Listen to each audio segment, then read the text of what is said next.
வணக்கம்.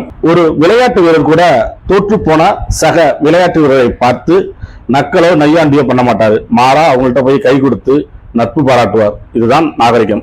ஆனால் நீங்கள் ஒரு நாட்டின் முதலமைச்சர், தோல்வி அடைந்த அந்த நாட்டின் முன்னாள் முதலமைச்சரை பார்த்து நக்கலும் நையாண்டியும் பண்றீங்க. இந்தியாவில் உள்ளதிலே ஒரு மூத்த அரசியல்வாதி திரு மு.க. ஸ்டாலின் அவர்களை பார்த்து புதிதாக வந்த நீங்கள் ஒரு மரியாதைக்கு கூட நாகரிகத்தை பேணாமல் இப்படி நக்கலும் நையாண்டியும் பண்ணுவது எதை போன்ற அரசியல்?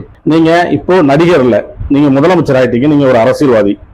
இத்தனை வருஷம் நீங்க சினிமா துறையில இருந்திருக்கீங்க. ரஜினி படமும் உங்க படமும் ஒரே நேரத்தில் ரிலீஸ் ஆயிருக்கு. அப்போ ரஜினி படம் தோல்வி அடைஞ்சா என்ன பல்பா அப்படின்னு பார்த்து என்னைக்காவது நக்கல் பண்ணிருக்கீங்களா? ஏன் பண்ணல? ஆனா அரசியல்ல மட்டும் வந்து ஏன் பண்ணணும் உங்களுக்கு தோணுது?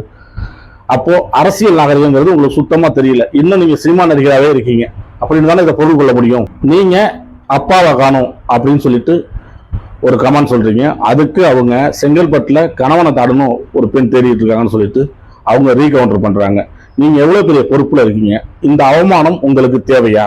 நீங்க எதை விதைக்கிறீங்களோ அதுதானே விளையும். ஒரு முதலமைச்சரை பார்த்து எப்படி பேசலாம் அப்படின்னு சொல்லிட்டு இன்னைக்கு உங்க கட்சிக்காரங்க எல்லாம் கொதித்து எழுதுறாங்க. ஒரு அப்பனை திட்டினா எந்த பிள்ளையா இருந்தாலும் கோவப்படதான் செய்வான். அதான் திரு உதயநிதி ஸ்டாலின் அவர்கள் செஞ்சிருக்காங்க. என் அப்பாவை கிண்டல் பண்றியா அப்படிங்கிற ஆத்திரத்துல அவர் திரும்ப ரீகவுண்டர் கொடுத்திருக்காரு. உண்மையான தலைவர்னா என்ன தெரியுங்களா? திரு ஸ்டாலின் அவர்கள் குளத்தூரிலும் காரைக்குடியில் திரு சீமான் அவர்கள் தோற்ற போது எதிர்கட்சி தலைவராக இருந்தால் கூட திரு அண்ணாமலை அவர்கள் வருத்தம் தெரிவித்தார். அதுதாங்க உண்மையான நாகரிக அரசியல். அந்த நாகரிக அரசியலை நீங்க எப்ப கத்துக்க போறீங்க?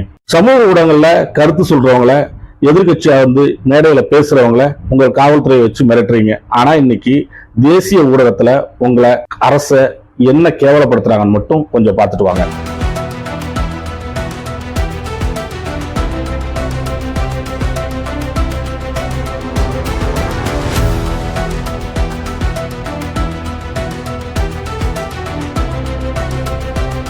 ஒரு கல்வித்துறை அமைச்சர் நடந்துக்க வேண்டிய நடவடிக்கையா இது? அவர் மீது இதுவரை இந்த அரசு என்ன நடவடிக்கை எடுத்திருக்கிறது?